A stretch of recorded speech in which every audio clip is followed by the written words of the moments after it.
Paz do Senhor, meus queridos. É um grande prazer estar aqui com vocês nessa noite. Creio que o Senhor preparou esse momento e de nós podermos juntos adorarmos ao nome do Senhor, conversarmos alguns minutos sobre um tema tão importante que o Adércio me passou. Então, eu estou aqui atendendo ao chamado de Deus na minha vida, porque nós cristãos, cada um de nós tem um chamado. E eu vim aqui com muito temor, com muito tremor, porque falar para o povo de Deus é uma responsabilidade muito grande. E o Senhor conhece o meu coração. E além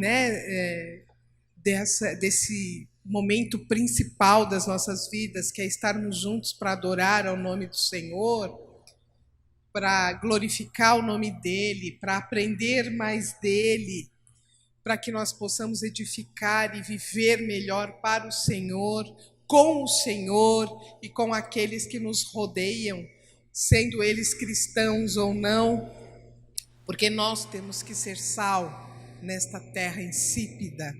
E estamos vivendo momentos e dias em que precisamos dar o tom, dar o sabor, porque tem muitas pessoas nessa terra chorando, necessitadas, precisando do nosso carinho, do nosso apoio, do nosso amor cristão. Muitas pessoas precisam enxergar Deus, né, o amor de Deus nas nossas vidas. Este é o principal motivo. E o segundo motivo de atender esse convite foi por causa da dedicação do Adércio, que foi meu aluno.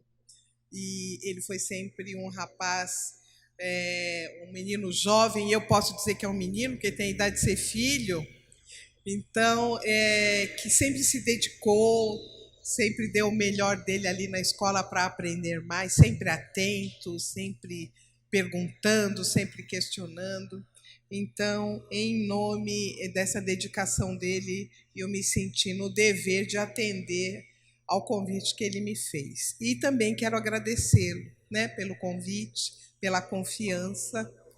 E agradecer a vocês já de antemão, já pedir perdão se em algum momento eu disser alguma coisa que incomode vocês, mas nós viemos aqui para falar a palavra e às vezes não é confortável. Às vezes a gente fica desconfortável, mas é isso, a gente aprende, né? E a própria ciência da educação e da psicologia nos diz que a gente aprende quando a gente fica desconfortável, quando há um desequilíbrio de alguma coisa para a gente aprender. Então, eu vou ficar bem, mesmo se vocês ficarem desconfortáveis um pouquinho, né? E pedir um pouquinho de paciência, de tolerância. Eu não vim aqui doutrinar vocês de forma alguma, né? Eu sou uma mulher casada, uma senhora já, vamos dizer assim. Tenho uma filha, sou mãe. Tenho uma filha já adulta, mas foi criança, foi jovem, foi adolescente. E fora isso, eu tenho uma trajetória na educação, queridos. Mais de 40 anos trabalhando em todos os tipos de escola, trabalhando com crianças, com adolescentes, com jovens, com adultos, com professores, que eu também trabalho um pouco nessa área de formação de professor. Então, eu tenho uma trajetória que, vamos dizer assim, me autoriza a trazer algumas questões para a gente pensar. Mas o meu objetivo aqui não é doutriná-los, né? Mas é trazer algumas coisas para a gente refletir juntos. Queria também trazer o abraço do meu esposo, que esteve aqui, quem estava aqui no começo ouviu. Ele não pôde ficar conosco, porque assim, toda família, nós temos muitas questões, e na minha também não é diferente. Eu estou hospedando agora por uns dias o meu pai. Ele não mora comigo, por enquanto, né? Mas ele mora na casa dele, ele casou-se novamente. Eu tenho uma madrasta malvada, como eu fico brincando, né? E ela adoeceu e ele precisou ficar comigo. Meu pai tem 92 anos, foi pastor muito tempo, pastoreou a igreja e tudo, mas agora ele está descansando nos braços do pai, né, com 92 anos, já está com uma certa debilidade física, também algumas debilidades cognitivas próprias da sua idade, eu não posso deixá-lo sozinho. Então, meu marido veio me trazer, deixou um abraço para todos vocês, pediu perdão por não estar aqui comigo, mas ele está lá acompanhando meu pai para que eu possa ficar sossegada aqui, né? Para que ele vá cuidar, porque meu pai está numa idade que às vezes até ele se perde dentro de casa. Então a gente não pode deixar sozinho. Ele vai da sala para o quarto e fala: mas aonde é mesmo? Eu vou aqui. Onde é que eu vou tomar banho? Nesse banheiro aqui ou naquele lá? Então a gente não pode deixá-lo sozinho. Mas é uma bênção. Deus sabe porque ele está na terra ainda até essa idade. Talvez seja uma lição para mim, que sou a filha. Talvez seja alguma experiência para ele ainda. Então a gente está aqui cuidando dele, cuidando da família. E eu queria começar a falar com vocês, diante da ementa aqui que o Adércio me passou, do que vocês estão fazendo, eu dei um título para isso. Chama-se assim: Formas de comunicação na família e os processos de aprendizagem de acordo com a palavra de Deus. E o Adércio sabe, e eu queria dizer a vocês, eu não sou pregadora. Não sei pregar, não sei movimentar. O meu ministério, como eu comecei a falar no começo, meu ministério eu ensino. É para isso que o Senhor me formou. E então eu só sei fazer isso. Às vezes os meus meninos que eu falo, que são os meninos da teologia, na faculdade que eu dou aula desde 2001, alguns de vocês nem tinham nascido, eu já estava dando aula na faculdade de teologia. Eu digo para eles: meninos, quando eles me convidam, mas você tem que ir na minha igreja. Eu falo: eu não sei pregar. Não esperem de mim um movimento assim, tal, que eu não sei fazer. Eu só sei ensinar. Se você quiser que eu vá lá, eu vou ensinar, que é a minha área. E eu não vou me aventurar naquilo que eu não sei fazer, né? Mas de vez em quando eles me chamam, mesmo assim. E hoje foi um desses dias, né, Adércio? Então, eu queria falar um pouquinho hoje, né, como que se dá a comunicação na família nos dias atuais. Nós temos, esse é um assunto de muito tempo, não é de hoje, mas nós vamos focar um pouquinho nessa atualidade. E eu queria falar um pouquinho sobre o conceito de família hoje. O que secularmente, inclusive, hoje se entende como família. Inclusive, o dicionário House, que é um dicionário que foi reformulado agora, ele mudou o verbete dele. Hoje, lá no dicionário, está dizendo assim, que a família... Pode mudar, se você puder, querido, que está aí pilotando. É um núcleo social de pessoas unidas por laços afetivos, que geralmente compartilham o mesmo espaço e mantêm entre si uma relação solidária e estável. Isso é família no dicionário. Vou repetir: núcleo social de pessoas unidas por laços afetivos. Há muito pouco tempo, o que a gente tinha? Família, o princípio gerador, né, desse conceito eram os laços sanguíneos. Pai, mãe, filhos. Hoje mudou-se, né? E em virtude das mudanças e do contexto social, a gente tem se apresentado para nós várias configurações de famílias diferentes daquilo que anteriormente, secularmente, a gente tinha, e também modelos diferenciados daquilo que a Bíblia nos fala. Então, a gente está convivendo com isso hoje, não podemos negar isso. Então, como que a gente que é cristão faz para conviver com isso? Nós temos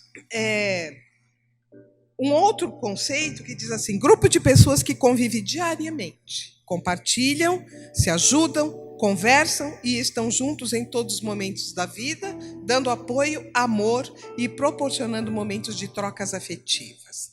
O que a gente percebe nesses conceitos? Que o centro é o afeto. É isso que está regendo este conceito de família. E aí nós vamos verificar um pouquinho como que isso acontece. Será que esse afeto que tanto a gente fala, ele está existindo de forma apropriada no meio das famílias? É isso que a gente está vivenciando mesmo? E em virtude dessa reformulação no mundo social, a gente tem, se você puder mudar um pouquinho, eu agradeço. A gente tem algumas famílias que no direito, eu fui lá buscar um pouquinho a ajuda do direito, porque é importante para nós. As famílias que são legais e as famílias legais no sentido da legalidade da lei, do Código Civil Brasileiro, da Constituição Federal, e as famílias que esta constituição de família baseada no afeto, no amor, hoje, que são as famílias culturais. Nós temos algumas famílias que não são legais do ponto de vista da legislação, não são protegidas, mas elas existem no meio da nossa sociedade. Então, as famílias que são legais, quais são? São as formadas pelo casamento, que é aquela bíblica que a gente conhece, que é também chamada de patriarcal ou tradicional. Temos a união estável, no qual não existe um casamento civil, mas as pessoas vivem como se fossem casados, é reconhecido pela lei. Porém, a igreja, quando recebe uma família assim, trabalha no sentido desta legalização, para que ela se adapte aos padrões da Bíblia. Então, a gente vai, enquanto igreja, receber famílias assim. E aí a gente vai trabalhar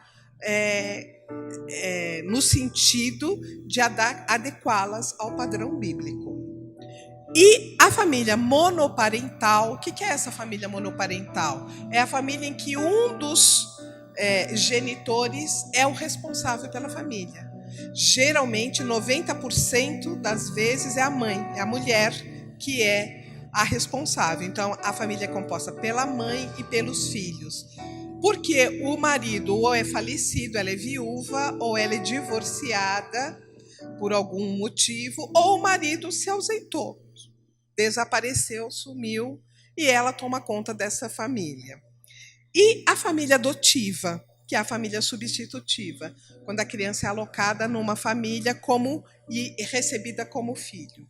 Essas são as famílias que a legislação protege. Fora essas, nós temos uma gama enorme de famílias, que são culturais, das quais algumas estão bem distantes dos padrões bíblicos, mas elas existem. Eu não vou hoje discorrer sobre isso, é só para contextualizar o que eu vou falar. Eu vou só citar, mas eu não vou discorrer, tudo bem, gente, hoje? Pode ser num outro momento. Por causa do tempo. São as famílias cujo vem surgindo pela ânsia da sociedade de realização e felicidade pessoal.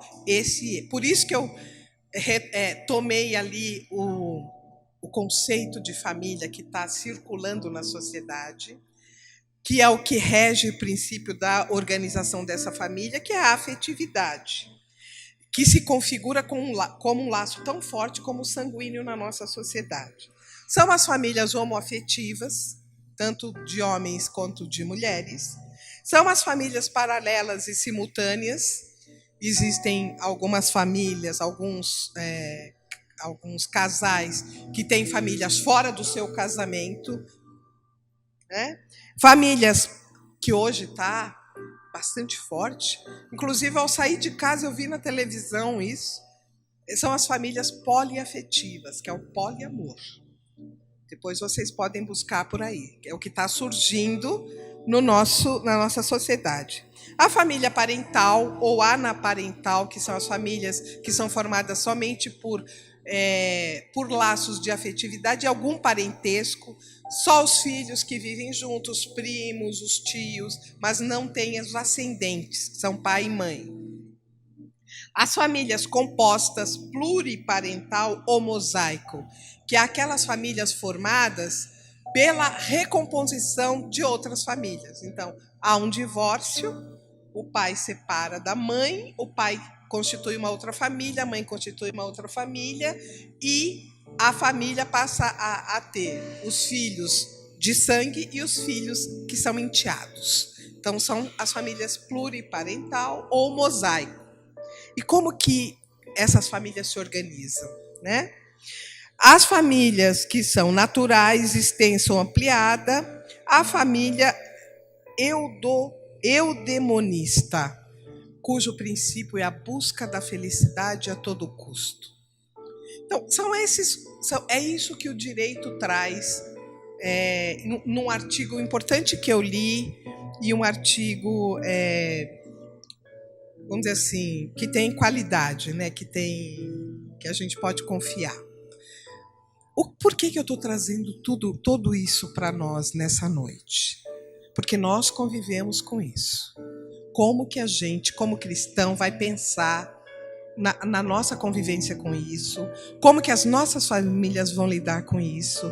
Como que os nossos filhos educados em casa, no modelo familiar, ele vai encontrar fora de casa outros modelos? Como é que a gente trabalha todas essas ideias à luz da Bíblia, na cabeça e no coração dos nossos filhos?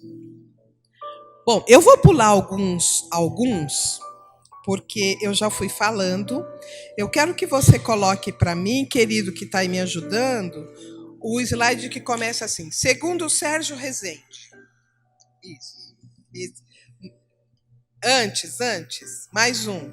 Aí. Eu vou trazer algumas contribuições à luz da Bíblia, da palavra de Deus. Mas a sociedade secular também traz algumas contribuições que podem nos ajudar. Segundo Sérgio Rezende de Barros, ele diz o seguinte: o lar é o recinto basilar da família. Ou seja, continua neste padrão bíblico, mesmo a gente considerando tudo isso, é a família que é a base da sociedade. Então, como que a gente vive nesta família que é a base da sociedade? E ele diz assim: o lar sem afeto desmorona e nele a família se decompõe. Então, se a gente vive na nossa família, de acordo com os princípios cristãos, o afeto que tanto a sociedade secular tem falado é fundamental que exista numa família cristã. Como que isso acontece? Como que a fragmentação da família, e essas famílias de várias configurações, como é que a gente convive com isso? As pessoas, os seres humanos, os homens, as mulheres, os jovens, as crianças, estão encontrando dificuldade de se ajustar a tudo isso, nesse tempo presente, que é uma contradição.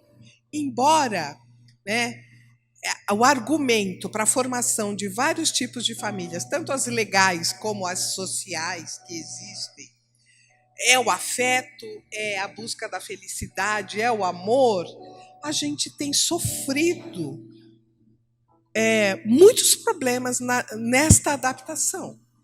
Então, é uma contradição. E como que a gente vive isso? E como nós, cristãos, agimos diante disso? Bom, a primeira coisa que a gente precisa fazer, que é o que Jesus fez o tempo todo na sua trajetória na Terra, é acolher as pessoas. A palavra acolher não significa aceitar ou ser conivente com aquilo que não é bíblico. Acolher é trazer para perto. Acolher é dar um ombro amigo para ouvir, é dar um ouvido para ouvir, um ombro amigo para a pessoa se apoiar, né? É transmitir amor, confiança, compaixão, empatia pela dor do outro. É dar apoio. Então, nós como cristãos, nós, como as pessoas dizem por aí, temos o dever de amar o pecador. Podemos aborrecer o pecado, e devemos, mas temos que amar o pecador. Então, o nosso papel enquanto cristão diante desta atmosfera é sempre de acolhimento. Não de mandar embora e dizer: eu não tenho nada contigo. Não, a gente precisa exercer o amor cristão como Cristo exerceu na nossa vida. A gente não pode esquecer quem nós éramos e de onde saímos e o que é que Deus fez por nós. A gente não pode esquecer isso nunca, porque isso é fundamental. E a palavra de Deus, diante desse contexto, ela nos diz o seguinte, lá em 2 Timóteo capítulo 3, ele diz assim: mas você precisa saber disso. Nos últimos dias sobrevirão tempos difíceis. Nós estamos vivendo esses dias. Tempos muito difíceis.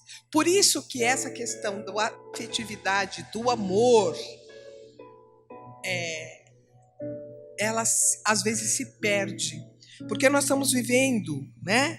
Aqui no versículo 2 ele diz assim: pois os seres humanos serão egoístas. Nós estamos vivendo tempos em que as pessoas são egoístas, avarentos, orgulhosos, arrogantes, blasfemadores, desobedientes aos pais, ingratos, ímpios, sem afeição natural, implacáveis, caluniadores, sem domínio de si, cruéis, inimigos do bem, traidores, atrevidos, convencidos, mais amigos dos prazeres do que amigos de Deus, tendo forma de piedade, mas negando o poder dela. Fique longe também destes. Então a gente não pode se unir com isso que nós estamos vivendo. E aí é um retrato da nossa geração. A gente olha para esse versículo e fala: meu Deus, né?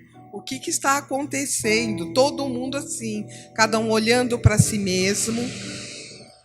Embora estamos vivendo como eu trago essa imagem ali, uma desigualdade social muito grande. Ninguém tem compaixão de ninguém, cada um perseguindo o lucro, cada um ganhando pela miséria do outro. Nós estamos vivendo tempos desses. Nós estamos vivendo tempos em que as pessoas estão entretidas, voltadas para o entretenimento e ali, né, como uma batata sentada, consumindo,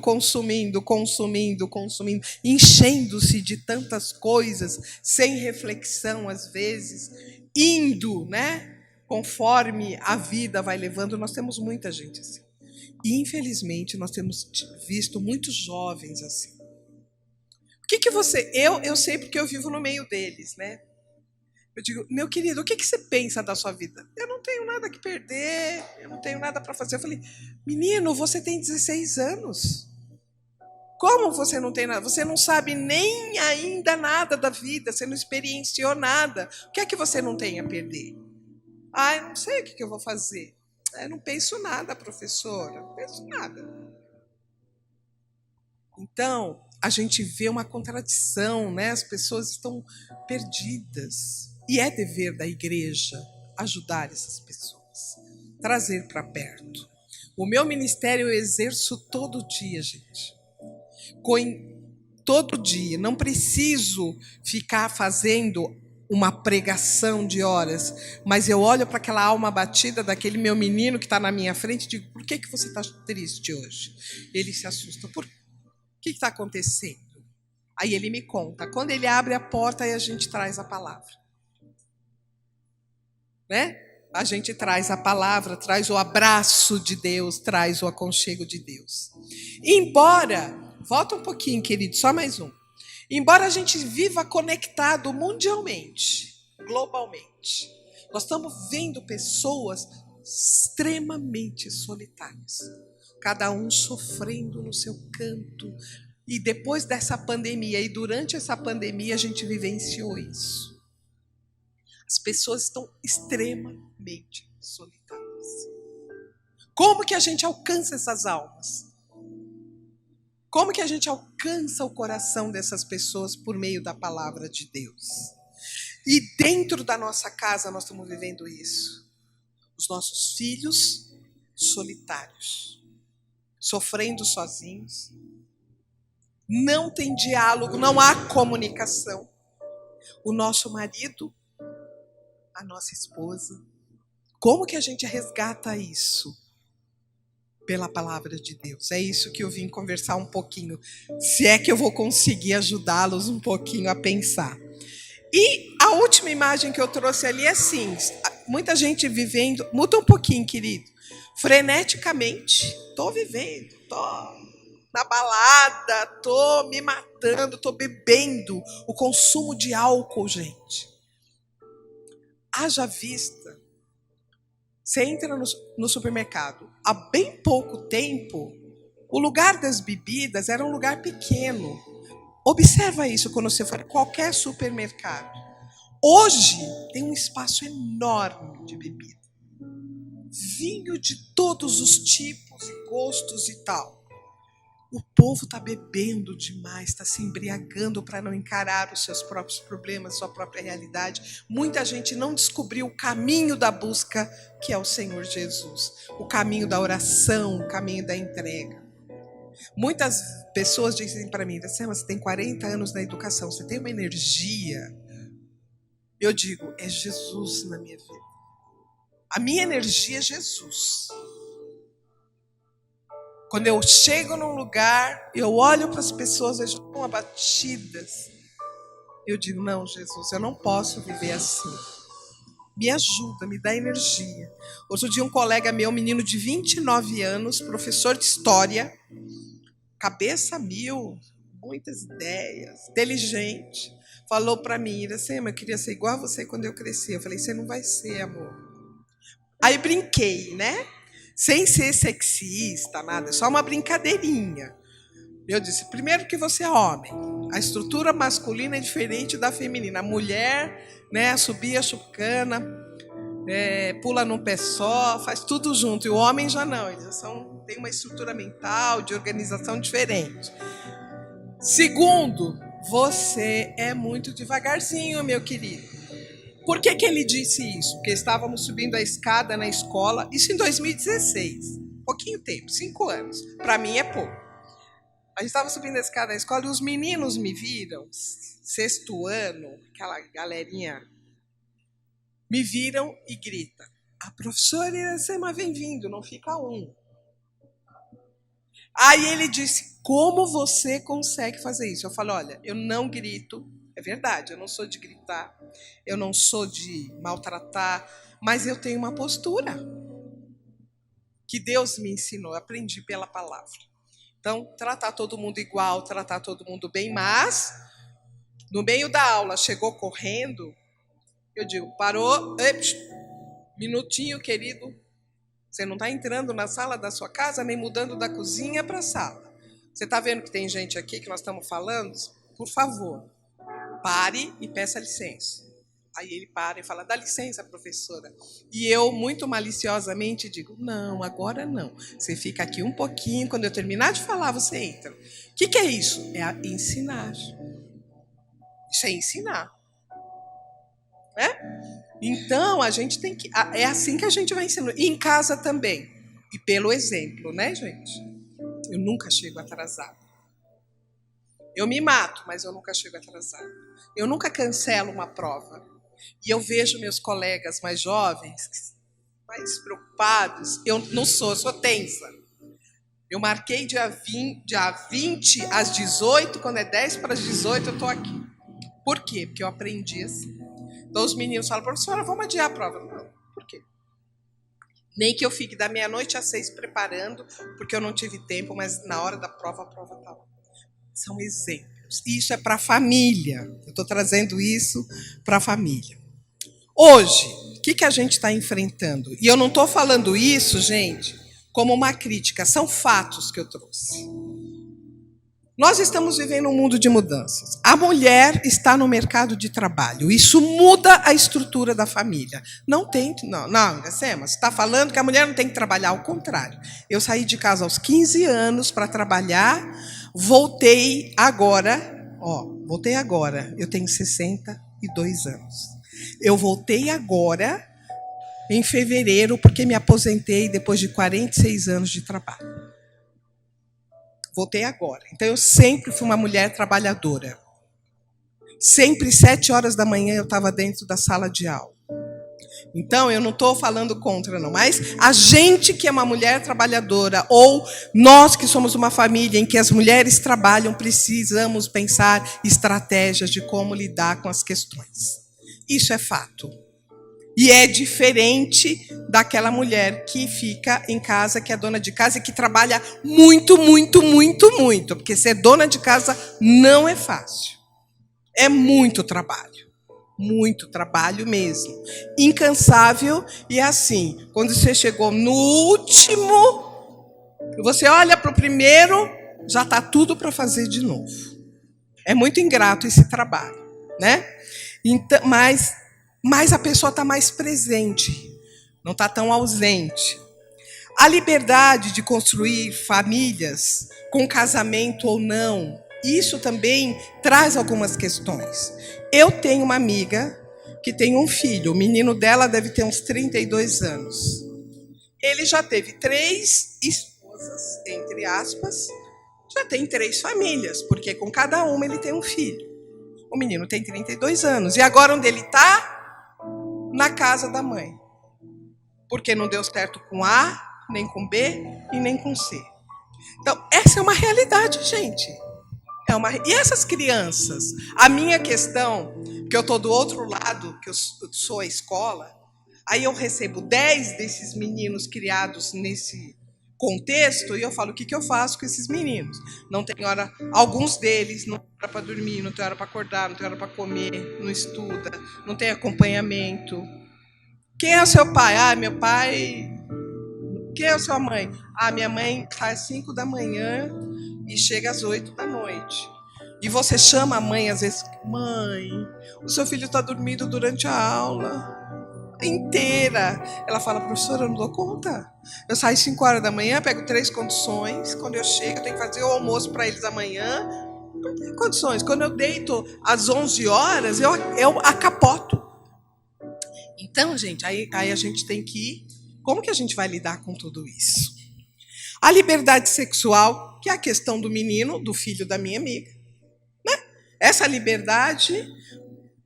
Ah, Iracema, você é muito tradicional. Né? O sexo só no casamento, gente, isso traz segurança para a família. E Deus sabia disso. Por isso que Deus fez assim. Porque aí as pessoas praticam sexo indiscriminadamente e não se responsabilizam por nada. Por nada. A livre exposição e disposição dos seus corpos, que também está ligado a isso. Aí eu coloquei uma coisa aqui com muito temor. Não quero que as mulheres me massacrem, porque o feminismo nocivo. Existe um feminismo que é saudável e necessário. Nós somos adjutoras. Não somos as servas, não somos as empregadas, né? Nós somos as companheiras, aquela que está ao lado. Então, esse feminismo precisa estar presente na família. Mas existe um feminismo nocivo, principalmente entre as mulheres mais jovens. Eu tenho uma menina de 31 anos. Ela também é jovem. Quer dizer, eu casei, mas porque eu trabalho, então eu não tenho responsabilidade nenhuma com a casa. Ah, meu filho, você está aí, você faz. Não é porque é a mulher, mas porque convivem juntos. Então todo mundo precisa colaborar. Todo mundo precisa fazer. E também o machismo nocivo. O homem tem que ocupar o seu lugar no casamento, sem dúvida, na família e na relação. Mas como é que eu lido com isso também? Né? As recompensas consumistas também é um problema sério hoje em dia. Então, como eu não dou atenção para o meu filho, eu encho ele de coisa. Eu encho ele de tudo que ele quer. Eu estive numa escola essa semana para buscar um livro emprestado com uma amiga, uma escola de educação infantil. Ela estava atendendo uma mãe, ela é coordenadora pedagógica, ela estava atendendo uma mãe de uma menina de 6 anos, que a menina falta na escola. E ela só vai para a escola se a mãe comprar esta ida dela. Ela troca. Se a mãe não comprar o chocolate que ela quer, ela não vai. Se a mãe não comprar o brinquedo que ela quer, ela não vai para a escola. Gente, a menina tem 6 anos. Que desestruturação é essa? Parece mentira, mas é real, gente. É real. Eu estive lá e eu vi ela me contando, a minha colega. Esse é o contexto que a gente está vivendo, gente. Esse é o contexto, assim, grosso modo.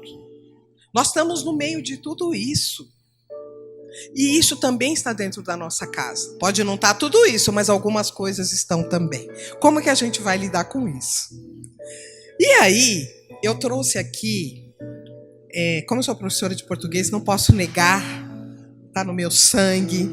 Eu trouxe aqui formas de comunicação. Então, o que são formas? É aquilo que alguém se serve para atingir um fim. Então, o que eu vou pensar? Do que eu vou me servir para eu me comunicar bem com a minha família? Nesse contexto que eu acabei de dizer para você. E o que é a comunicação? É a capacidade de dialogar, não de brigar. Dialogar, de se entender, de conversar, de estabelecer relacionamentos. Então, como que eu me comunico? Eu só grito, eu só brigo, eu só bato porta, eu só me tranco e não quero conversa. Isso não é comunicação. Se eu estou vivendo esse momento, eu preciso reconsiderar. Eu preciso entrar num propósito de oração. Eu tenho que buscar na palavra de Deus recursos. E eu tenho que buscar em mim mesmo. Saúde. A gente precisa ter saúde. E como que eu aprendo a me comunicar? A aprendizagem tem dois lados. Tem o ensino, tem o ensinar e o aprender. Não é só o filho que aprende com o pai. O pai aprende com o filho. Isso é fundamental. Não é só o marido que instrui a mulher ou que diz o que ela tem que fazer. A mulher traz muitas contribuições importantes ao marido. E às vezes abre o olho dele até para momentos cruciais da vida. E todo mundo está sujeito a isso. Não tem bom. Quantas vezes o marido chega em casa e diz uma palavra, aí você ouve, Deus toca no seu coração, a sua intuição também funciona, e você fica assim, isso aí está estranho. Aí você fica, aí o que você faz? Se você gritar, você perdeu. Você espera um momento certo e diz, amor, cuidado. Essa sua colega que está o tempo todo te contando coisa da casa dela, toma cuidado com isso. Isso pode não ser bom. Ela pode querer se apoiar em você e não vai dar certo, amor. Fica alerta. Olha o inimigo arrumando um laço para você. Toma cuidado. É isso. A mulher tem conselhos bons. E eu dei só um exemplo prático. E o que é ensinar? Como que eu ensino? Ensinar é despertar a mente de uma pessoa para captar ou reter conhecimentos. É despertar a mente. É motivar a pensar por si mesmo. Isso que é ensinar. Ensinar não é dizer assim, olha aqui, filho, você vai fazer isso porque eu estou te mandando. Não. Filho, você precisa aprender a guardar os seus brinquedos, porque você faz parte desta família, porque você tem que me ajudar e colaborar para este espaço que é comum para todos nós ficar organizado. Né? Você vai agora guardar seus brinquedos. Uma vez funciona, mas isso não é ensinar. Isso não é ensinar. E o que é aprender? Aprender é pensar e agir por si próprio. Isso que é aprender. Com orientação inicial. Muitas vezes você precisa. É um ato individual. Cada um aprende segundo o seu próprio ritmo. Isso é fundamental. Não é porque você falou que o outro aprendeu. Às vezes você falou hoje, daqui 2 meses, 3 meses, num momento específico a pessoa fala, aquilo que minha mãe falou é verdade, aprendi. Ou então, muito tempo depois, a minha filha casou-se. Quando ela estava em casa, era um sossego só. Agora ela organiza a casa dela. Às vezes me liga e fala, ai mãe, aquilo que você me falava agora que eu aprendi. Eu falei, é a experiência. Então a gente tem que ter essa paciência. O professor é a mesma coisa. Você ensinou seu aluno aqui, a nossa conversa aqui, por exemplo, daqui 3 meses vai acontecer alguma coisa, você vai falar assim, puxa, a irmã Iracema falou isso esse dia, eu preciso ficar atento nisso. Você aprendeu, é ali que você aprendeu. Então, a gente tem que entender que na família, para a comunicação dar certo, tem que ser assim. A gente não pode obrigar o outro a pensar e agir por si mesmo. A gente não pode. Olha ali, eu fiz uma figurinha. Ninguém pensa igual. Você não vai conseguir ter um modelo e fazer todo mundo fazer exatamente o que você quer. Uma outra coisa, mostra outra figurinha. Olha ali. Olha o que aqui diz. Está longe, vocês não vão ler, mas eu vou ler para você. Para uma seleção justa, nós temos um macaco, um pinguim, um elefante, um peixinho, uma foca e uma cabra. São animais exatamente iguais? Não, são animais diferentes. É só uma analogia aqui. Para uma seleção justa, todo mundo deve fazer o mesmo exame. Por favor, subam naquela árvore. Às vezes a gente faz isso na família. A gente quer que todo mundo haja igual, só que cada pessoa é diferente. E cada pessoa aprende num ritmo diferente. Não é porque você tem 3 filhos que seus 3 filhos são iguais. Ao contrário, eles são muito diferentes um do outro. O marido da sua irmã é outra pessoa. O seu marido é outro. Seu pai é uma pessoa. O seu marido é outra pessoa. Mas o meu pai fazia assim. Por que você não pode fazer? Porque o seu pai é uma pessoa. O seu marido é outra pessoa. Então precisa tomar cuidado. Mas a minha mãe sabe fazer isso com o pé nas costas. Ela sabe, mas eu não sei. Eu não sei. Eu tenho uma irmã que é 1 ano mais nova do que eu. A minha irmã, olha bem o que eu vou dizer para vocês. Ela é uma dona de casa que trabalha fora. Presta atenção.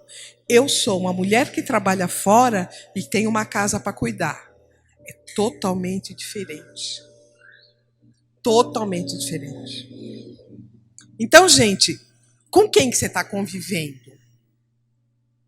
Olhe para isso. Olhe para isso.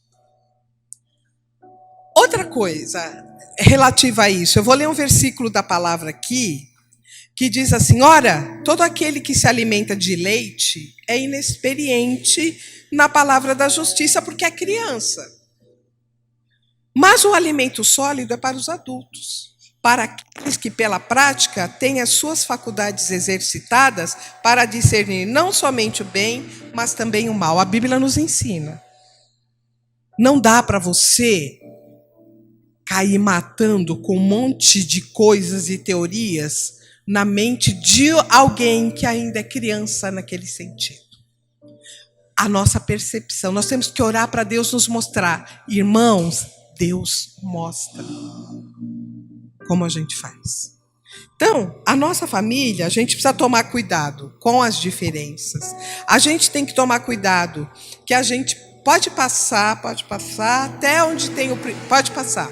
Aí, a gente precisa tomar cuidado que cada filho tem uma idade diferente. Ou cada pessoa, a sua filha, o seu filho, ou o seu marido, com 30 anos, com 40, com 50, muda. Não vai ser sempre a mesma coisa. A maneira como você lidava com a sua filha quando tinha 10 é diferente de como você lida com a sua filha com 15, com 20, ou quando era criança. Então, essas sutilezas que a gente precisa estar ligado. Acho assim, mas irmã Iracema, todo mundo sabe isso. É óbvio isso, irmã Iracema? Não é tão óbvio no dia a dia. No dia a dia não é. Então vamos nos alimentar da palavra de Deus para nos ajudar nisso. Como cuidar dos nossos relacionamentos e das nossas interações? A primeira coisa que a gente tem que olhar é para o nosso relacionamento vertical. Nosso relacionamento vertical nos diz respeito ao nosso relacionamento com Deus. Primeira coisa, tem que estar bem esse relacionamento. O que a Bíblia nos fala? Coloca aí, meu querido. Em Mateus 22:37 diz assim: qual é o primeiro mandamento? Amarás o Senhor teu Deus de todo o teu coração, de toda a tua alma e de todo o teu entendimento. Então, a primeira coisa que você tem que fazer para ir bem na sua família é amar a Deus sobre todas as coisas. Se você amar o seu marido mais do que a Deus, dá ruim, como dizem. Dá errado. Se você amar os seus filhos mais do que a Deus, dá errado. Então Deus é o centro da nossa família, do nosso lar. E depois, quando a gente ama Deus, vem o nosso relacionamento horizontal. Qual é? Coloca aí para mim. Segundo mandamento, amarás o teu próximo como a ti. Se a gente praticasse esse versículo, a gente seria mais feliz. Porque a gente quer o mal para a gente? A gente quer se machucar? Não. Se a gente amasse o próximo como a gente ama a gente, tudo seria muito melhor. E um parênteses, tem gente que não se ama. Muita gente. E aí, como ama o outro se não se ama? Se não se reconhece? Né? Aí o próximo diz assim: como comunicamos amor aos nossos meninos e meninas? Porque a raiz é essa.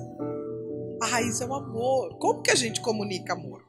Então aí eu vou dizer algumas coisas bem rápidas. A primeira maneira de a gente comunicar amor na nossa família, para os nossos filhos e para o nosso marido, e para a nossa esposa, e para os nossos pais, e para os nossos sogros, e para os nossos tios, e para as pessoas que frequentam a nossa casa, é a atenção. A primeira maneira é dar atenção à pessoa.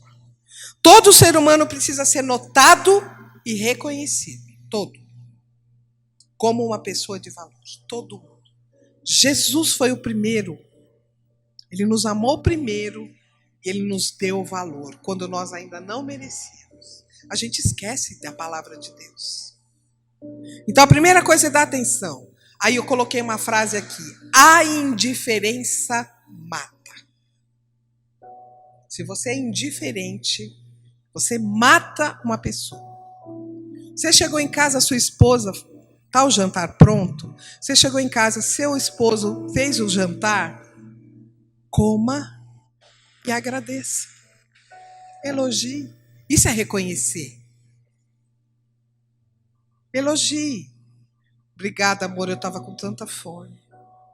Né? Você fez com tanto carinho. Né? A sua comida estava gostosa hoje. Hoje você fez o prato que eu estava querendo, estava com vontade. Coisas pequenas. A gente se perde no meio das coisas pequenas. Simples. Olha o que a palavra de Deus nos diz. Todo mundo precisa de atenção e todo mundo grita por atenção. Jesus nos deu o exemplo. Aconteceu que ao aproximar-se ele de Jericó estava um cego, assentado à beira do caminho pedindo esmola. Quem era este homem? Influente? Não.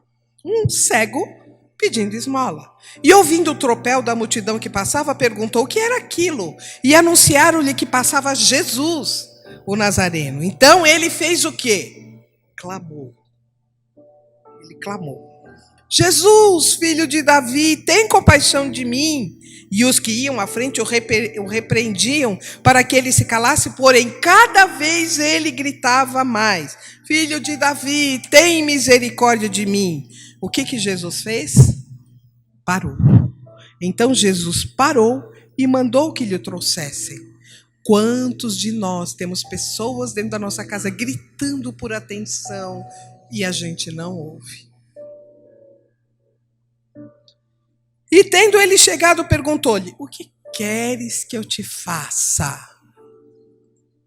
Ele não disse assim: já que você me chamou, eu vou te dar uma bênção. Ele perguntou: o que é que você está precisando? É como se nós hoje, trazendo para o nosso dias, por que você está aborrecido? Por que você está triste? Por que você está tão nervoso? O que queres que eu te faça? E ele respondeu: Senhor, que eu torne a ver. Então Jesus disse: recupera a tua vista, a tua fé te salvou. Imediatamente tornou a ver e seguia-o, glorificando a Deus. Irmãos, vamos ouvir os gritos, como Jesus ouviu deste homem.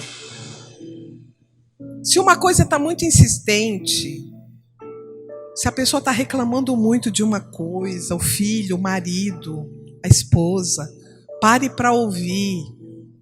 Por que ele está tão enjoado? Está tão nervoso? O que está acontecendo? Ele precisa de atenção? Que tipo de atenção? E quanto aos filhos? Quais são as solicitações de atenção da criança? Volta um pouquinho. A criança nos grita também. Ela diz: papai, olha o desenho que eu fiz para você. Agora não, filho, eu estou ocupado, estou lavando o carro, depois eu olho.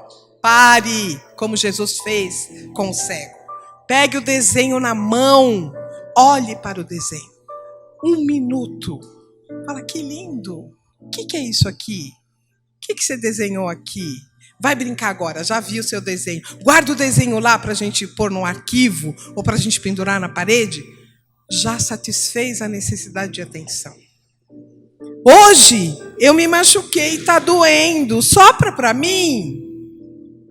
Gente, mamãe, olha o que a professora escreveu no meu caderno. O filho não deixa os pais conversarem.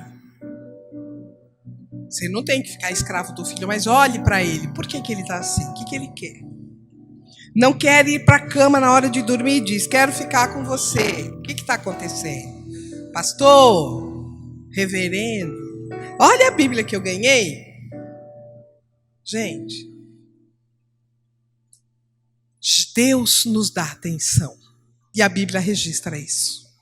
Então vamos seguir a Bíblia como verdadeiros cristãos, aplicando a nossa vida. O Salmo 4, versículo 1 e o 3 diz assim: responde-me quando clamo, ó Deus, da minha justiça. Na angústia me tens aliviado. Tem misericórdia de mim e ouve a minha oração. Sabei, porém, que o Senhor distingue para si o piedoso. O Senhor me ouve quando eu clamo por ele. Quantas vezes a gente clama e o Senhor ouve? Quando as pessoas clamarem, pelo amor de Deus que habita em nós, vamos ouvir. Não é porque é nosso filho que não é filho de Deus. Não é porque é nosso marido que não é marido de Deus. Eu digo isso muito na minha casa. O vovô tá velhinho, mas em primeiro lugar, antes dele ser o vovô, ele é servo do Senhor. Aquele que faz a um dos meus pequeninos, a mim mesma me faz, a Bíblia diz. O seu marido é o seu marido, mas ele é servo de Deus. Faça para ele, por ele. Faça para ela, por ela. Isso é um princípio na minha casa. É um princípio. Antes do meu esposo ser meu esposo, ele é servo de Deus e foi Deus que o deu para mim. Então vamos guardar com carinho aquilo que Deus nos dá. Não é qualquer coisa. Foi Deus que preparou. Ah, mas ele tem um monte de defeito. Quem não tem? Como que eu convivo com esses defeitos? Como é que eu me comunico com ele? Como é que eu digo a ele que isso está me incomodando? Com todo o amor, com todo o carinho. Como que eu crio espaços? O próximo, por favor. Pais muito ocupados precisam criar espaços de tempo de qualidade. E o que é tempo de qualidade? Com a esposa, com os filhos? Não é sair para um restaurante caro, não é fazer uma viagem super cara. Não, tempo de qualidade é aquele que o outro é o objeto da sua atenção. Isso é tempo de qualidade. Uma conversa de qualidade. Olha ali que eu coloquei. Está todo mundo junto ali naquele sofá. Cada um olhando para o seu próprio celular. Isso é tempo de qualidade com a sua família? Não. Irmã Iracema, eu não consigo. Vamos combinar algumas regras. Vamos sentar à mesa da refeição. Neste momento, 15, 20 minutos, ninguém carrega o celular para a mesa. Não como uma imposição, mas como um combinado. Ninguém leva.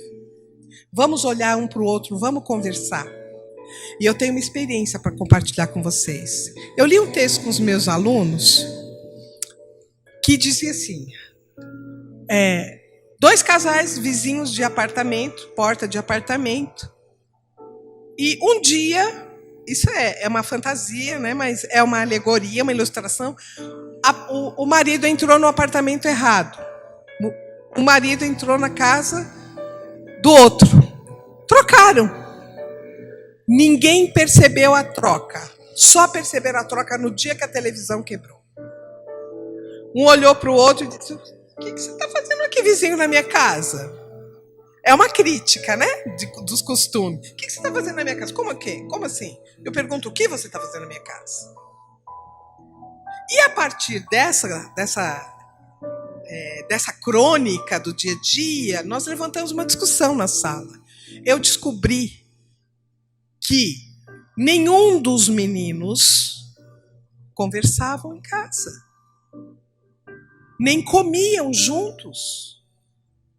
Comia na frente do videogame, o outro, o mais bonzinho, sabe aquele menininho assim, modelo, que você fala: não, esse aqui, a família dele deve ser nota 1000. Disse para mim: professora, eu converso 3 coisas com a minha mãe durante o dia. Eu falei: que coisa? Me animei. Quando eu venho para a escola, eu digo tchau. Quando eu chego, eu digo cheguei. E quando ela vai me dar bronca. Eu falei: Jesus, como é que estão as relações? Nós estamos deixando isso acontecer na nossa casa também, gente? É uma pergunta. Aí o que eu fiz? Bolei eu queria um almoço, mas eu não tinha condições para isso. Então eu bolei um café da tarde. Nós pusemos a mesa. Falei: vamos fazer para a gente conversar? Vamos fazer essa experiência?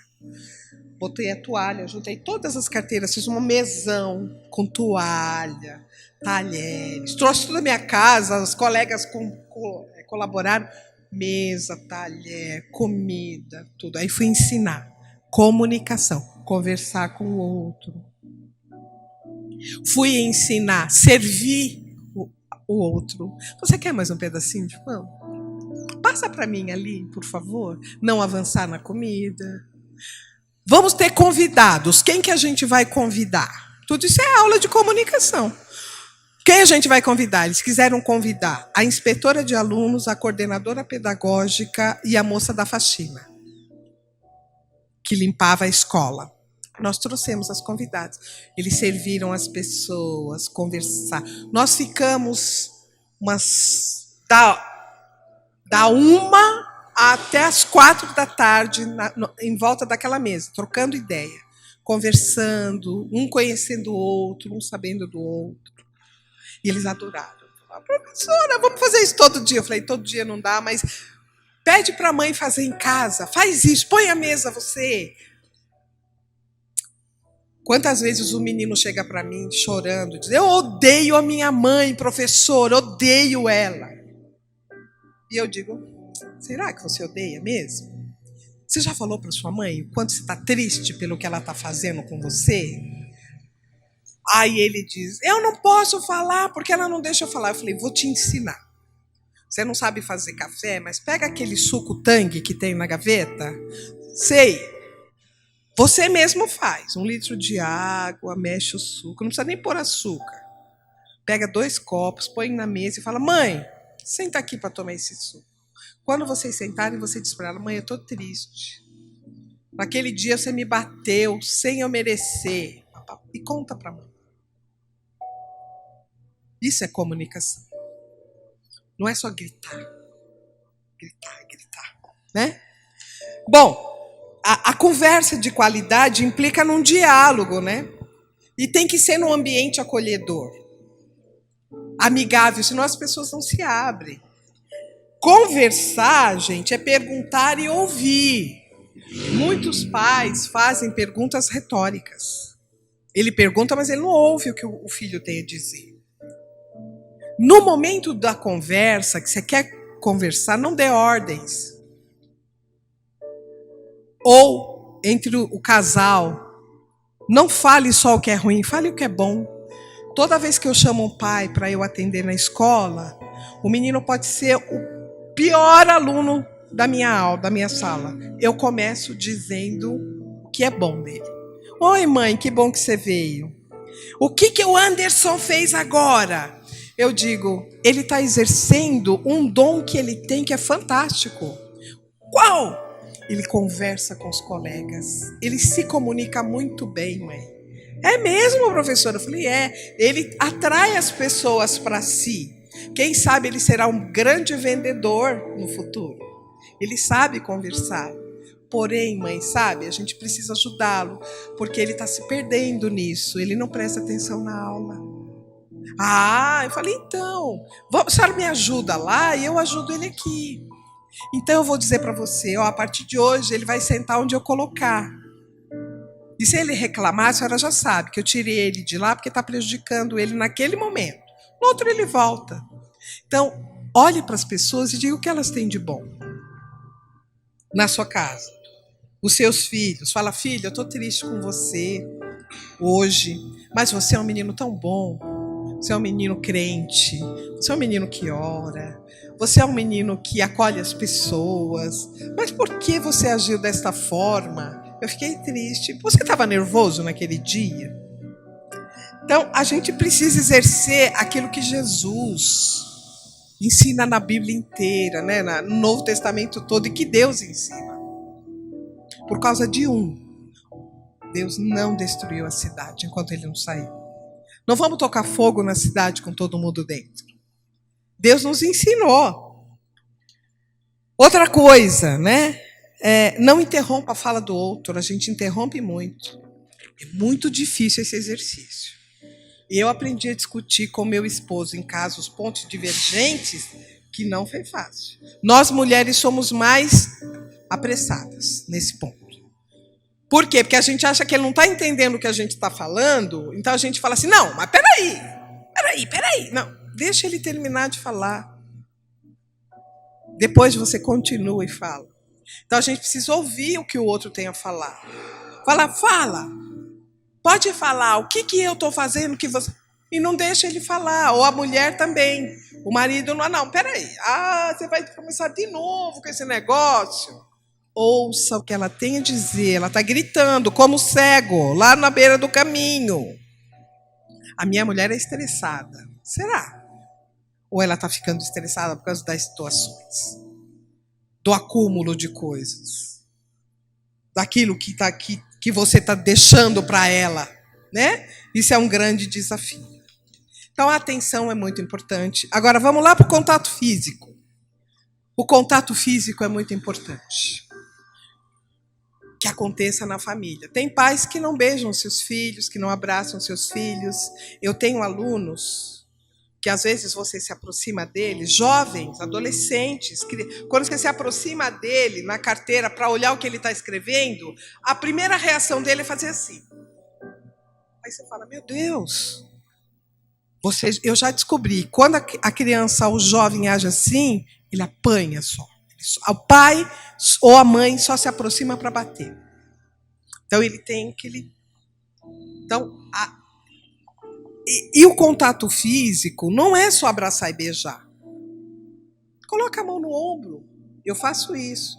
E nós, professores, temos que ter maior cuidado por causa do assédio, por causa de um monte de coisa, com jovens e adolescentes. Então, coloca a mão no ombro. Eu coloco, às vezes, a mão no ombro. Dou um tapinha. Aí, bonito, tá fazendo sua tarefa. Que bacana. Nunca xingo os meus meninos. E em casa também não. Na minha casa não se fala palavrão. Palavras de baixo calão. Isso não convém ao cristão e não convém à família. É um exercício. É um exercício. Os meus meninos é assim, oi, bonito. Professor, ele é feio demais. Eu falo, mas para mim ele é bonito. E quando eu tô com raiva, eu digo assim, ô, bonito da sua mãe, porque só a sua mãe tá te achando bonito hoje, meu filho. Né? Então, eu nunca xingo os meninos. Outra coisa, você vai falar com as crianças, abaixe-se no nível dela. Ela é pequena, não fica só de cima assim.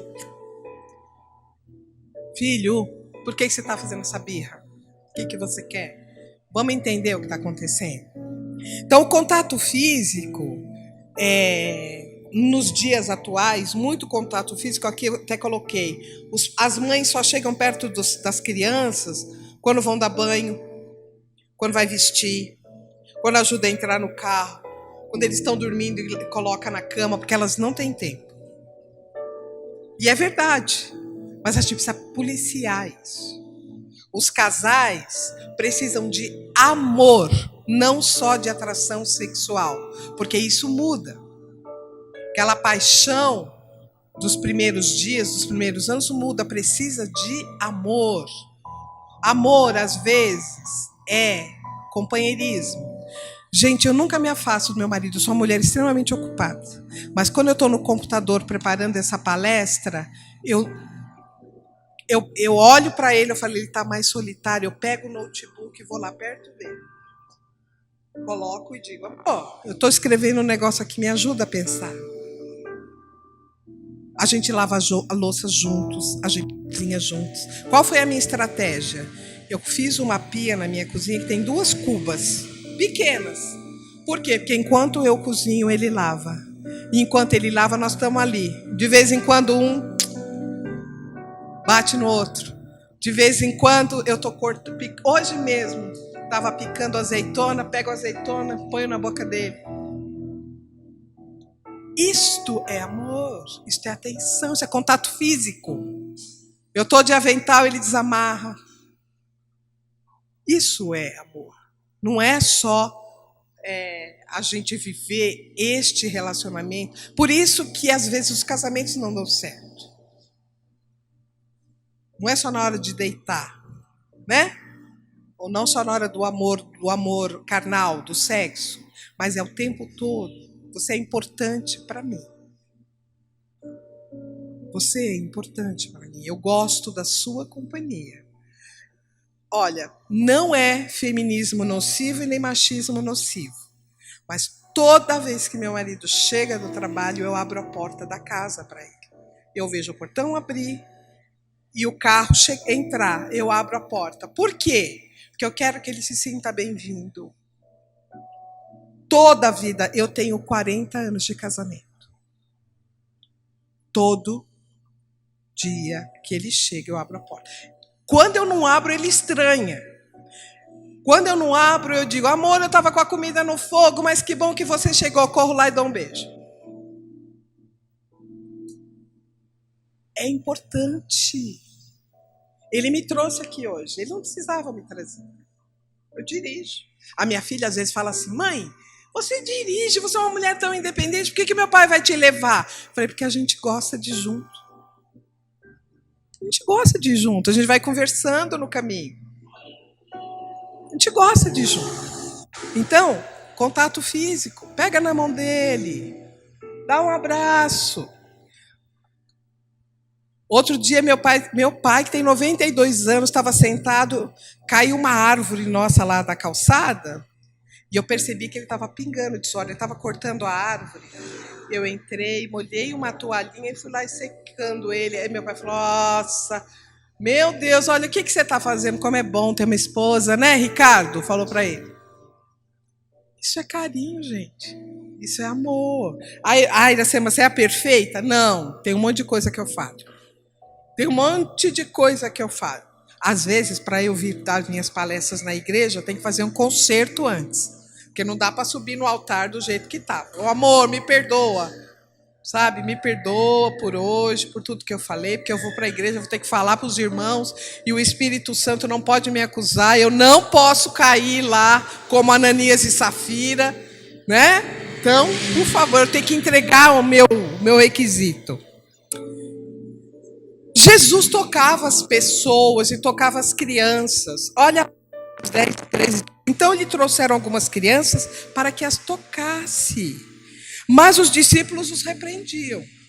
Jesus, porém, vendo isso, indignou-se, disse, deixa vir as minhas criancinhas, os pequeninos, não os embaraceis, porque dos tais é o reino dos céus. Os nossos filhos são os futuros líderes da igreja, crentes da igreja. Vamos ensiná-los desde pequeno. Em verdade vos digo, quem não receber o reino de Deus como uma criança, de maneira nenhuma entrará nele. Então, tomando-os nos braços, impondo-lhe as mãos, os abençoava. Jesus fazia isso. Abençoe seus filhos. Filho, Deus te abençoe. Deus te dê um dia bom. Deus te dê graça. Porém, no contato físico, pode mudar aí um pouquinho. Você tem que ser flexível. E aí entra a questão da idade. A criança é grudenta, o tempo todo ela está lá. O adolescente não gosta muito. Tem adolescente que não gosta. Como você percebe isso? Começa a deixá-lo na escola. Antes ele beija, abraça. Ele desce do carro e a mãe fala, filho. Ele fala, mãe, para com isso. Ele fica com vergonha. Então, tem o lugar certo para você fazer isso. O que é que agrada ao seu filho, sua filha? Que tipo de contato físico o agrada? Não pode esquecer que os adolescentes, gente, os hormônios estão a todo vapor. Eles estão se constituindo sexualmente. Dependendo de como você toca o menino ou a menina, ele fica incomodado ou ele fica envergonhado. Então, procure compreender, procure entender. Você é o pai, você é a mãe, né? E aí, para justificar essa questão de tem lugar e hora para fazer isso, eu trouxe Eclesiastes 3, que todo mundo conhece. Tudo tem um tempo determinado. E há um propósito para tudo debaixo dos céus. Aí o 5b diz assim, tempo de abraçar e tempo de se afastar de abraçar. Então a gente precisa saber qual é o tempo de eu abraçar, qual é o tempo que eu preciso me afastar, para os nossos meninos ficarem confortáveis. Demonstração de comunicação de amor. Olha aqui o que é que o pai do filho pródigo fez. Lucas 15 diz assim, levantar-me-ei o filho pródigo, e disse, irei ter com meu pai, e dir-lhe-ei, pai, pequei contra os céus e perante mim. Quantas vezes nossos filhos, hein, mãe? Eu gritei com você naquela hora, eu disse, vai, gritou mesmo, você não faça mais isso. O que o pai do filho pródigo nos ensinou na Bíblia? E levantando-se o pai, foi para o seu pai, o menino, foi para o pai, o jovem. E quando ainda estava longe, olha o que o pai fez. Viu seu pai e se moveu de íntima compaixão, o amor. E correndo, lançou-se-lhe ao pescoço e o beijou. Antes de dar bronca, fala, meu filho, você pegou sua herança, gastou tudo. O que o pai fez? Recebeu. Beijou e abraçou. E depois, com certeza, a Bíblia não fala, mas eles devem ter conversado sobre o ocorrido. Agora eu queria falar um pouquinho. Quanto tempo falta dessa? Está medindo? 5 minutos? Está acabando. Eu queria falar do contato físico que a gente precisa estar alerta quanto o pai. Que é um contato físico que é inapropriado, né? Primeiro, o contato abusivo, né? Quando a gente fica com raiva, bater, dar tapa, chute, socos. Tem pai que descontrola-se. Não é que ele queira agredir o filho, mas ele não tem controle da sua raiva. A gente precisa colocar isso diante de Deus em oração. Isso Deus muda. Deus muda. E um outro tipo de contato inapropriado que nós precisamos estar muito alertas é abuso sexual, que pode ocorrer no meio da família. Eu trabalho em escola e 90% dos abusos sexuais são praticados por membros que as crianças confiam. Tios, irmãos, avós, padrastos, madrastas e pessoas próximas. Então, se o seu filho começa a demonstrar alguma mudança de comportamento, ficar mais reservado, retraído, agressivo, as notas da escola começar a baixar, começar a ficar com medo de dormir, com medo de ficar com determinada pessoa, não dê bronca nele somente. Fique alerta, alguma coisa não está bem. Alguma coisa não está bem. Como cristãos, é nosso dever proteger também as nossas crianças. Então, a gente precisa tomar muito, muito, muito cuidado com isso. Tá certo, queridos? E aí eu estou falando como educadora mesmo. E por último, nesses 5 minutos, eu queria dizer uma coisa que é muito difícil para nós. Nós, seres humanos, enxergamos o erro do outro. Deus não é assim. Não nos ensina assim.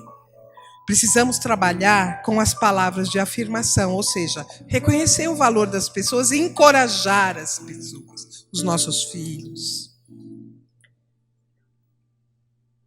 Mas antes, eu queria dar que também tem a ver, né? Que é assim. A minha filha, com 14 anos, começou a fazer amizade com as meninas mais velhas, 17. E elas gostam, porque, né? 17, 18. Aí queria ir ao shopping. Mãe, eu quero ir ao shopping com elas. Aí eu falei, você não vai, filha, com elas. Mas, mãe, eu falei, você não pode ir, meu amor. Não dá para ir, elas são mais velhas. Aí eu falei, argumentei. Ela ficou brava.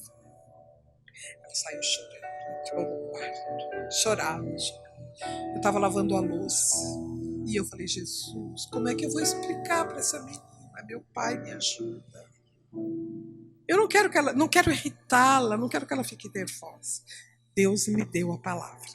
Eu enxuguei a mão, fui lá, falei, filha, se você estiver sentada na praça de alimentação com as suas colegas, chegar um rapaz, convidar você para sair, querer o número do seu telefone, tocar em você, o que você vai fazer?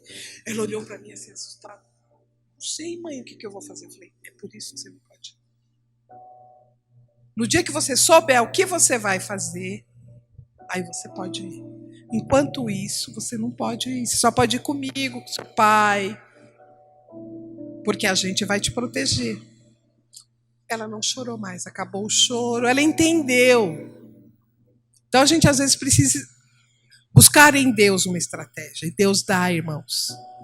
Deus nos mostra o que a gente tem que falar. Nas palavras de afirmação, eu quis dizer assim, olha, a expressão de amor além das ações, ela vem por meio de palavras. E a palavra destrói uma pessoa, dependendo das palavras. A agressão verbal, às vezes, destrói uma pessoa.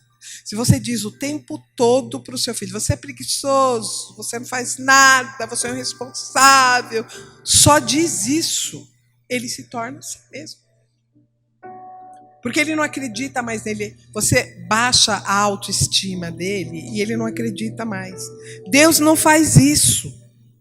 Palavras de afeto e carinho, de elogio, de encorajamento, palavras positivas, querem dizer para eles, eu me importo com você. Né?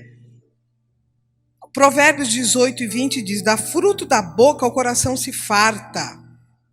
E do que produzem os lábios se satisfaz. A morte e a vida estão no poder da língua. O que bem a utiliza, come do seu fruto. O irmão ofendido, lá em Provérbios 19, diz assim, é mais difícil de conquistar do que uma cidade. E as contendas são como ferrolhos de um palácio. Então, às vezes, a gente fecha as portas quando a gente ofende demais uma pessoa e nunca mais volta a conquistar. O próprio Deus encorajava os seus filhos. Olha a história de Gideão. Gideão, Deus, quando se apresentou na figura do anjo a Gideão, disse assim, o Senhor é contigo, varão valoroso. Uma palavra, olha, eu sei que você é bom, sei que você tem valor. E aí ele diz, Senhor, mas eu não vou conseguir fazer, né? Eu não vou ler tudo aqui, porque vocês já sabem a história, eu não vou dar conta de fazer isso, né? E aí Deus disse para ele, porém agora o Senhor nos desamparou, ele começa a dizer, então o Senhor diz para ele, vai nessa tua força. Deus disse para ele, vai nessa tua força e livrarás a Israel da mão dos midianitas. Deus deu uma palavra de incentivo e de encorajamento para ele. João 16 e 33 diz assim, tendo dito isto, para que em mim tenhais paz. No mundo tereis aflições, mas tende bom ânimo. Olha, Deus, por intermédio de Jesus, nos encorajando. Tem de bom ânimo. Eu sei que você está passando essa luta, mas tem de bom ânimo. Eu venci, né? O choro pode durar uma noite, mas a alegria vem pela manhã. Então, encorajar um ao outro na família é muito importante. Eu vou pular um pouquinho aí, meu querido, porque acabou meu tempo.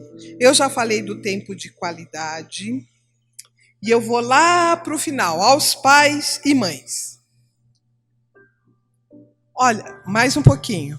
Aí, tudo isso que está aqui, eu dei uma puladinha, mas porque eu já falei. Falei de alguma forma, menos aprofundada, mas eu já falei. Eu quero deixar alguns versículos para finalizar. Deuteronômio 6, instrui os pais dizendo: e estas palavras que hoje te ordeno estarão no teu coração, e as ensinarás. Não é imposição, mas é ensino. Ensino é incentivar o outro a pensar e agir por si próprio. E ensinarás aos teus filhos, e delas falarás. Quando? Assentado à mesa, andando pelo caminho, deitando-se e levantando-se. É o tempo todo. O ofício de pai e mãe, 24 horas. Eu digo isso para as pessoas. Tem certeza que você quer ser pai e mãe? Uma vez que você foi pai e mãe, nunca mais você vai ter um minuto de sossego na sua vida. Nunca mais. Quando é pequeno, são os problemas de quando é pequeno. Agora a minha tem 31 anos e está na casa dela. Aí fala, agora você está bem, né, Iracema? Não, a gente se preocupa do mesmo jeito. Não liga, você fala, meu Deus, será que está acontecendo alguma coisa? Não ligou hoje? Você liga, oi filha, está tudo bem aí? Se passa algum problema, você sofre junto. Eu tenho uma cunhada, irmã do meu esposo, ela tem 4 filhas, e ela dizia, não vejo a hora, todos cristãos, vejo a hora dessas meninas se casar para eu ter sossego. O que aconteceu com ela? Ela tem 4 filhas, 4 genros e 7 netos. Cada dia um tem um problema para ela orar, para ela interceder, para ela se preocupar. Então, gente, uma vez mãe, mãe e pai para sempre. Não tem jeito, né? Então, o tempo todo você está ensinando, o tempo todo você está trabalhando, o tempo todo você está se preocupando, o tempo todo você está orando por ele. E não só orar por ele, orar com ele. É outra coisa fundamental que eu não falei aqui. Isaías 41, 8, 9 e 10 diz assim: mas tu, ó Israel, servo meu, tu, Jacó, a quem escolhi, descendência de Abraão, tomei desde os confins da terra e te chamei desde os seus cantos e te disse: tu és meu servo. A ti te escolhi e não te rejeitei. Não temas. Esse ofício de pai e de mãe ele é difícil, duradouro, mas a palavra nos diz assim: não temas, porque eu sou contigo, não te assombres, porque eu sou o teu Deus, eu te fortaleço, eu te ajudo, eu te sustento com a destra da minha justiça.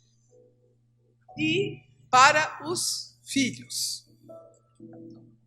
vocês que são filhos, eu acho que o último meu aqui eu perdi.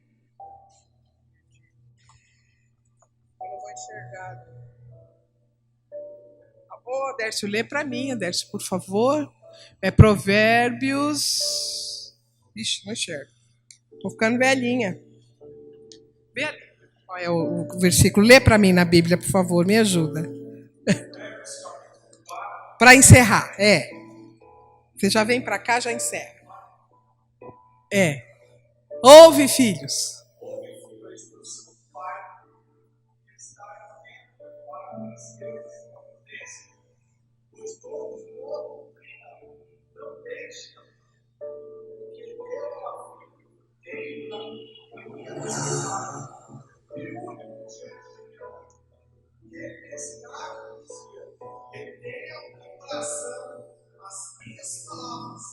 Guarda os meus mandamentos e vive.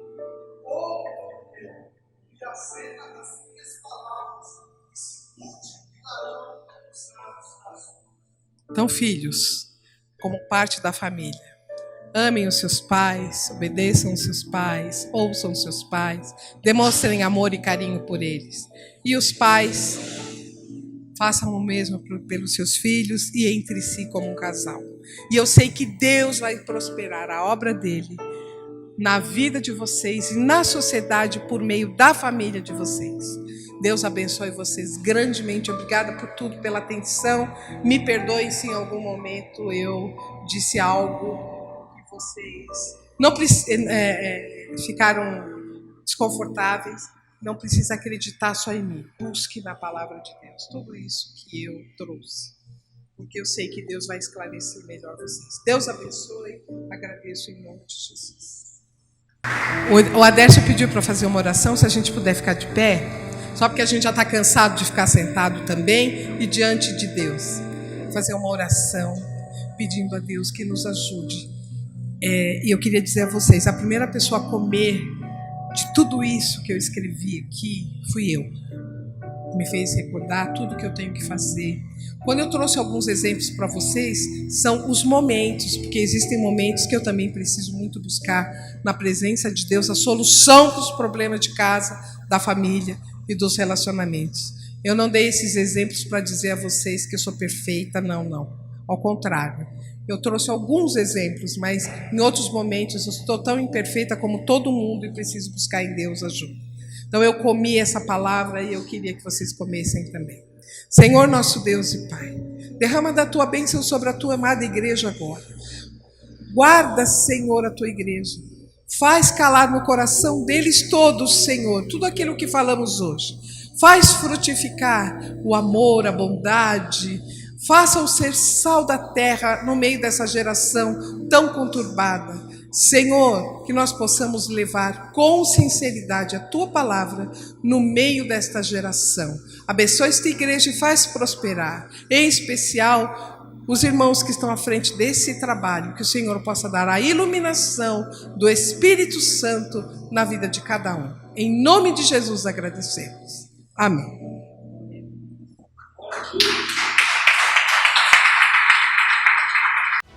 Sou Igreja de Deus.